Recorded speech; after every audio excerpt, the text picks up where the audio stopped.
எல்லை மீறும் திமுகவினரின் அராஜகத்திற்கு முடிவு கட்ட வேண்டும் என்று முதலமைச்சர் எடப்பாடி பழனிசாமி தெரிவித்துள்ளார்.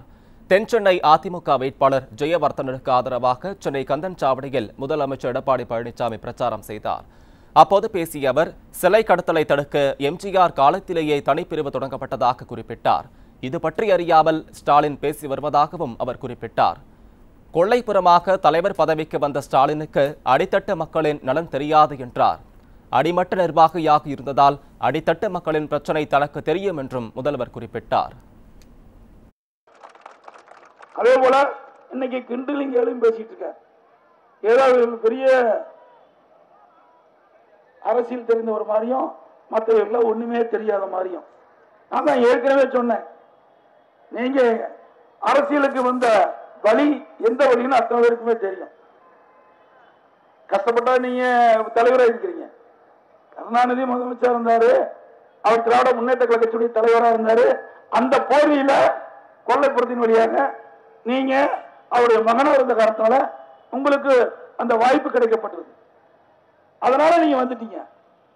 மக்களுடைய பிரச்சனை தெரிஞ்சதுக்கு வாய்ப்பே கிடையாது. ஏனென்றால் ஒரு கட்சியில உயர்ந்த பதவிக்கு வருது என்று சொன்னா ஒரு கிளை செயலாளர், அதுக்குள்ள ஒன்றிய பொறுப்பு, மாவட்ட பொறுப்பு, மாநில பொறுப்பு, இப்படி வந்தா தான் ஒவ்வொரு மட்டத்திலும் என்ன பிரச்சனைன்னு தெரியும். எதுவுமே தெரியாத அப்படி பிடிச்சு வச்ச மாதிரி டக்குன்னு வந்தீங்க, எம்எல்ஏ ஆனீங்க, அமைச்சர் ஆனீங்க, இன்றைக்கு செயல் தலைவர், தலைவர் ஆயிட்டீங்க கட்சி. ஆக கட்சியிலையும் ஒன்றும் தெரியாது, நாட்டு மக்களை பத்தியும் தெரியாது. ஆகவே நீங்க எதை வேணாலும் பேசலாம். ஏன்னா நீங்க தலைவர் குடும்பத்திலிருந்து வந்தீங்க. ஆகவே நாங்க தொண்டர்களிடத்துல வந்தோம். ஆகவே நாங்கள் இதெல்லாம் கேட்டு கேட்டு பழக்கப்பட்டவர்கள். எதை வேண்டுமானாலும் பேசுங்கள். ஆனால் எங்களுடைய பணி மக்களுக்கு சேவை செய்கின்ற தலையாய பணியாக நாங்கள் எடுத்துக்கிட்டு தான் நாங்கள் பணி செஞ்சுட்டு இருக்கிறோம். மக்களுக்கு சேவை செய்கின்ற நோக்கத்தோடு நாங்கள் பொறுப்பை ஏற்றுக்கின்றோம்.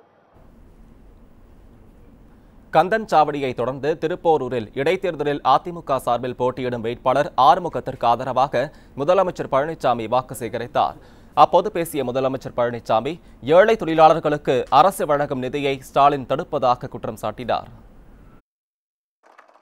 அதே போல ஏழை தொழிலாளர் குடும்பம், அது விவசாய தொழிலாளியா தான் சரி, கட்டட தொழிலாளி தான் சரி, தொழிலாளி என்று சொன்னாலே அந்த குடும்பத்துக்கு 2000 ரூபாய் அம்மாவுடைய அரசு வழங்கும். ஏற்கனவே அறிவிச்சு திட்டத்தை துவக்கியாச்சு. துவக்கவுடனே திமுக தலைவர் ஸ்டாலின், திராவிட முன்னேற்ற கழகத்துடைய தலைவர் ஸ்டாலின் உடனே திமுக வழக்கில் அழைச்சு, நீங்க போய் நீதிமன்றத்தில் கேஸ் போடுங்க அப்படின்னு அவர்களுக்கு ஆணையிட்டு அவர் போய் நீதிமன்றத்தில் கேஸ் போட்டாங்க. ஆனா நீதிமன்றத்தில் நீதிபதி அவர்கள் அந்த தடையாணையை கொடுக்கல. பிறகு தேர்தல் வந்துடுது. தேர்தல் அறிவிச்ச உடனே தேர்தல் ஆணையத்திட்டு போய் திமுக தலைவர் ஸ்டாலினுடைய உத்தரவின் பேர்ல அவருடைய திமுக வழக்கறிஞர் RS பாரதி அவர் போய் ஒரு புகார் மனு அளிக்கிறார் தேர்தல் ஆணையத்தில். தேர்தல் வருது, அதனால நீங்க இந்த 2000 ரூபாயை கொடுக்க கூடாது, நிறுத்தி வைங்கன்னு சொல்லி புகார் மனு கொடுத்ததின் விளைவு நிறுத்தி வச்சிருக்கிறாங்க. தேர்தல் முடிந்தவுடன் அனைத்து தொழிலாளர் குடும்பங்களுக்கும் 2000 ரூபாய் வழங்கப்படும். அதே போல நம்முடைய 100 நாள் வேலை திட்டத்தை 200 நாளாக உயர்த்துவதற்கு அரசு நடவடிக்கை. 100 நாள் வேலை திட்டத்தை மத்தியிலே ஆட்சி அமைந்தவுடன் 200 நாளாக இன்றைக்கு இந்த நாட்களை அதிகரிக்கப்படும்.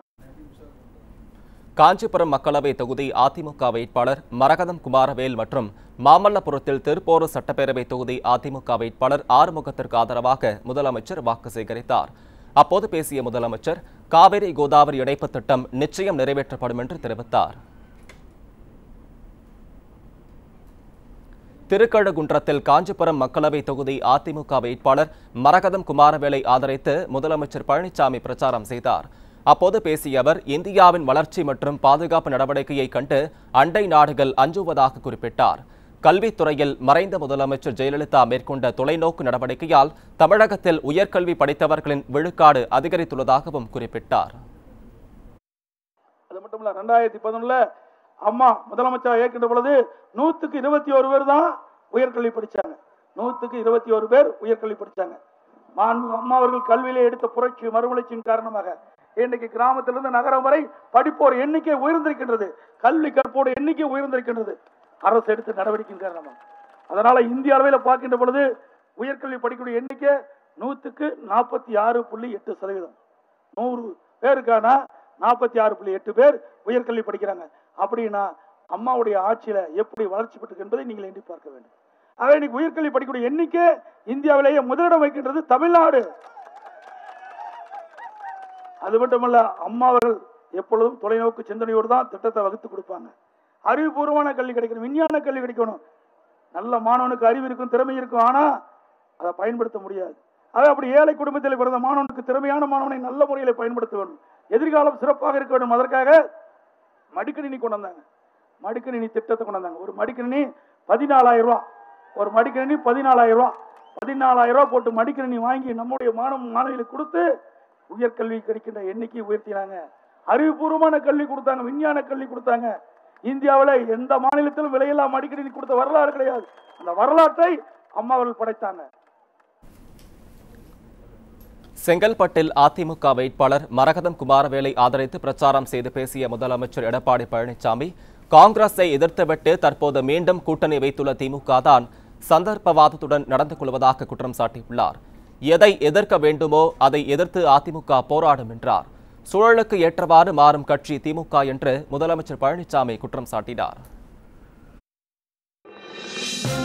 இது போன்ற முக்கிய வீடியோக்களை உடனுக்குடன் தெரிந்து கொள்ள நியூஸ் ஜே யூடியூப் சேனலை சப்ஸ்கிரைப் செய்யுங்கள்.